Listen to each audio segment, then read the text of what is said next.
slipper vi for styr. Nu har jeg en livestream med for Brotherhood, Broke Brotherhood, og de er selvfølgelig også nysgerrige på, hvad der sker her. Undskyld, jeg skal lige se, hvad jeg filmer henne. Hvad er I? Jamen, vi er jo Barbarians, som er et dansk brand. Dansk brand, som har 6 forskellige kategorier, som både er grooming og shaving gear, og altså hår og bad, og vi har det hele til manden. Og hvorfor skal vi vælge jer?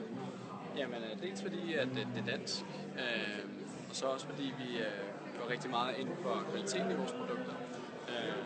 Vi har mellem 91-99% naturlig oprindelse. Vores gear er lavet af ibenholdtræ. Og prøv at det her gear, det er altså rimelig nice. Det er lidt tungt, men det skal det jo være. Det skal det være. What? Den er fin, ikke?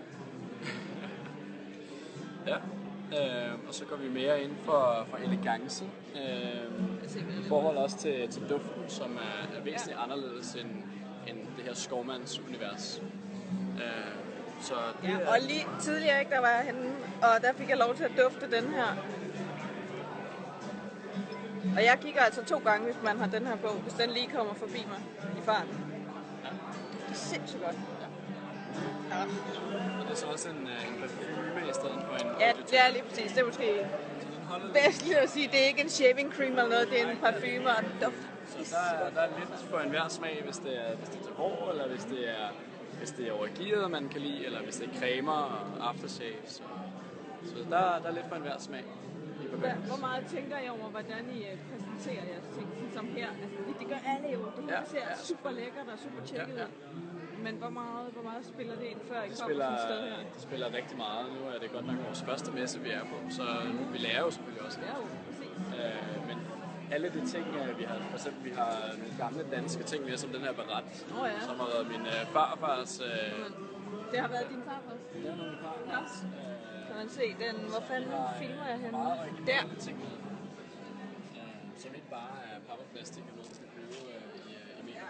Så det er ganske originalt, og det hele det handler om København og er taget tilbage til de gamle traditioner. Kan man også lige se herovre på det fine billede, nu skal jeg se, hvad kan. Der er Nyhavn. Ja. Mere københavnsk bliver det vel i virkeligheden, ikke? Nej, det gør det nok ikke. Så det er mange af de traditioner, vi prøver at få ind i Barbarians og brandet i det hele taget. Som at tage det tilbage til de gamle traditioner, og vi får den her lidt familiefølelse i det. Det er jo også vores fædre, der engang har lært os at barbere os og så videre. Så det er lidt det, vi har lagt lidt i Barbarians. Det virker super lækkert. Jeg synes, altså, nu er jeg ikke københavner, vil jeg ikke født her, men jeg bor her. Jeg synes, det er rigtig fedt med et dansk band, dansk produceret band, og så København. Det synes jeg nice. Altså, man kan jo sagtens være et dansk brand, men vi er jo, som du selv siger, et dansk produceret brand. Ja, og der er altså stor forskel på, om man sender det til eller i Peru eller Kina, eller...